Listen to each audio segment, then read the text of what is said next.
Et bonjour à tous, c'est David-Osan, j'espère que vous allez bien, que vous avez passé d'agréables fêtes de fin d'année. Aujourd'hui, comme promis, nous allons réaliser un tuto consacré à la CNC. Plus précisément, nous allons partir dans du paramétrage, comment configurer votre stratégie d'usinage.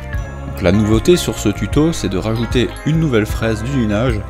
Je ne possédais pas ce type de fraise jusqu'à présent, donc c'est une découverte pour moi, je ne sais pas si ça va fonctionner. Je lance des simulations et on va tester à la fin de la vidéo d'usiner notre pièce.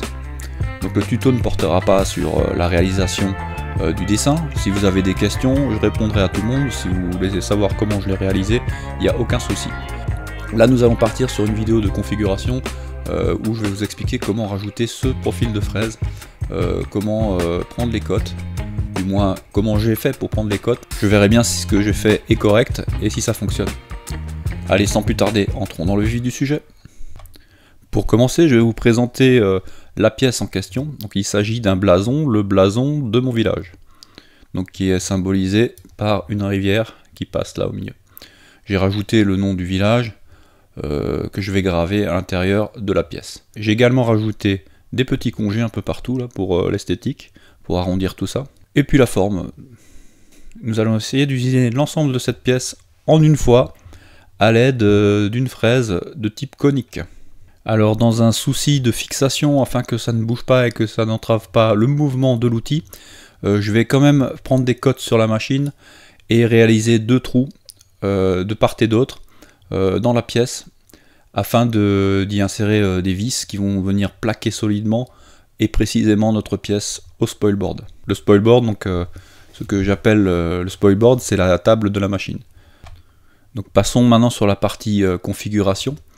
Donc j'ai préalablement créé une configuration, vous voyez donc là notre brut. Je vais vous montrer comment j'ai paramétré mon brut. Pour cela nous faisons un clic droit sur la configuration, modifier, la petite fenêtre apparaît, vous allez sur le brut, et donc là vous voyez j'ai mis tout à 0 mm, il n'y a aucun décalage, on a vraiment un brut qui fait le contour minimal de notre pièce. En gros, c'est tout ce que j'ai mis. J'ai laissé le mode bloc à taille relative. Et je n'ai touché à rien d'autre. Je valide. Concernant la stratégie d'usinage, je suis parti sur un usinage 3D adaptatif. Donc vous allez là-haut dans 3D et vous choisissez évidemment adaptatif. Comme vous pouvez le voir, une fois que le calcul a été effectué, ça fait quand même pas mal d'opérations pour l'outil.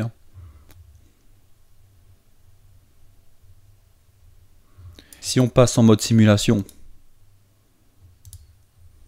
on peut aller ici dans l'onglet statistiques, dans lequel on retrouve le temps d'usinage estimé. Donc par rapport à la configuration de ma fraise et vitesse d'avance et de coupe, on aurait un temps d'usinage de 1h34 minutes 57 secondes. Alors, généralement ça colle jamais, chez moi c'est beaucoup plus long.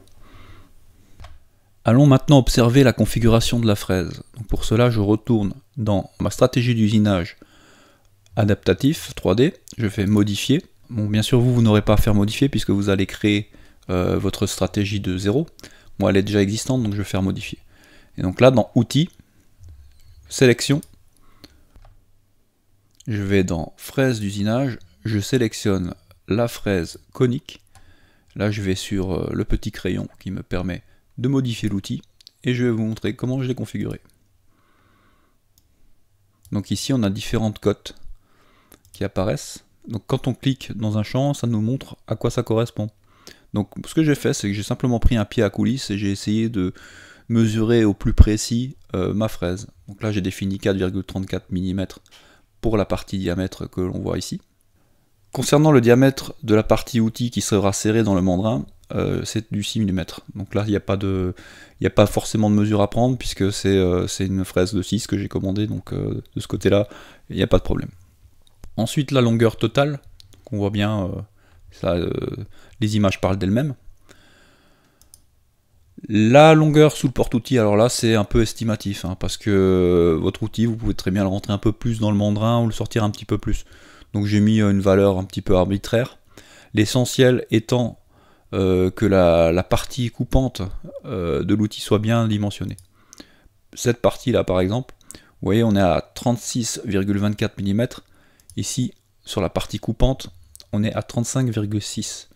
Donc ça, si c'est bien configuré, la fraise, eh ben, elle ne va pas aller essayer de couper avec des parties qui ne sont pas coupantes. J'espère que je suis suffisamment clair dans mes explications. Sinon, n'hésitez pas à me poser davantage de questions en commentaire. Je réponds systématiquement à tout le monde et c'était toujours un plaisir d'échanger avec vous. Ensuite, il reste la partie rayon de bout d'outil. Alors, je vais vous montrer sur la simulation, vous voyez, en jaune l'outil. Donc si je change cette valeur, par exemple, si je mets 10 mm, bon là ça se voit pas, on le voit pas bien, on va mettre 1 mm. Et là vous voyez c'est tout plat, il n'y a plus d'arrondi. Donc je l'ai augmenté progressivement pour avoir quelque chose qui a l'aspect de mon outil.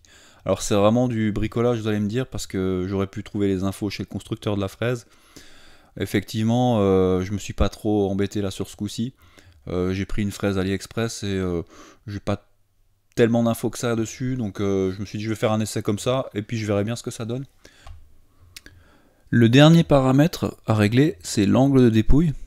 Donc là j'ai mis 3 degrés, mais je vais vous montrer ce que ça fait si on exagère. Je vais mettre 10 degrés. Vous voyez la forme de l'outil. Là je vais redescendre à 3 degrés.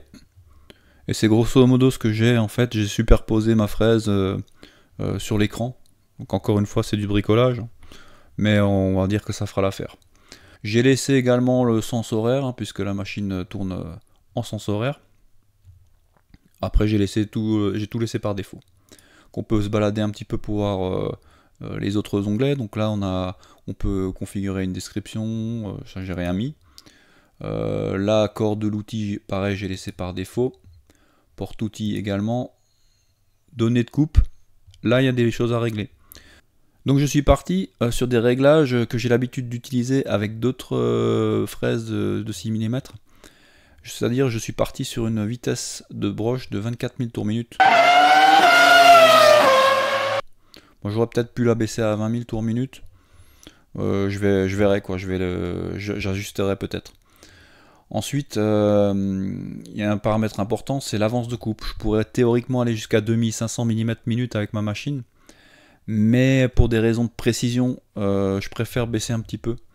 J'ai trouvé que j'avais de meilleurs résultats en étant à 2000 mm minute. Donc là, c'est propre à ma machine et à l'expérience que j'ai avec. Donc n'hésitez pas à faire des essais. Il y a des abacs pour calculer ça plus précisément. Donc je vous laisse tester ça sur vos machines. En tout cas, il n'y a pas de raison que ça ne fonctionne pas chez moi avec mes paramètres. On n'a plus qu'à valider. On sélectionne notre fraise. Et puis c'est parti. Donc là par défaut on a un jet qui est réglé. Je le désactive puisque je n'ai pas de jet sur ma machine. Ensuite on peut regarder les hauteurs. Donc les hauteurs j'y ai pas touché, hein. J'ai tout laissé par défaut. Et après on a la partie passe.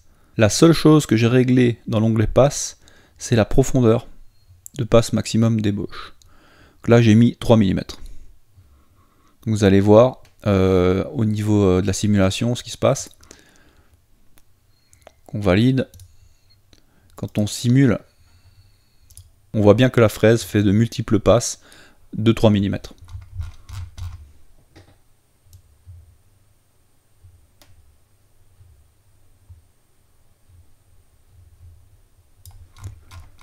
Espérons que ce sera suffisant, que je ne vais pas abîmer ma pièce et ma fraise. En principe d'expérience, ce que j'ai l'habitude de faire, c'est de configurer une profondeur de passe qui est équivalente à la moitié de mon diamètre de fraise. Donc si j'ai une fraise de 6 mm, je mets 3 mm de profondeur de passe maximum. Donc arrivé à ce stade là, si vous voyez bien que dans la simulation j'ai aucune collision, tout se passe bien, vous n'avez plus qu'à générer le G-code et puis aller tester ça sur la machine. C'est ce que je vais faire et on se retrouve pendant l'usinage et on débriefe de tout ça après. A tout de suite. Alors je viens de voir que la vidéo fait déjà 10 minutes, donc ce que je vais faire c'est que je vais vous mettre quelques photos de la réalisation et ça fera l'objet d'un épisode un peu plus détaillé avec des explications et des vidéos dans la prochaine vidéo. D'ici là, n'hésitez pas à me soutenir en vous abonnant. en lâchant un petit like, ça me fera plaisir. Vous pouvez venir échanger en commentaire, je réponds à tout le monde. Sur ce, tchuss les makers!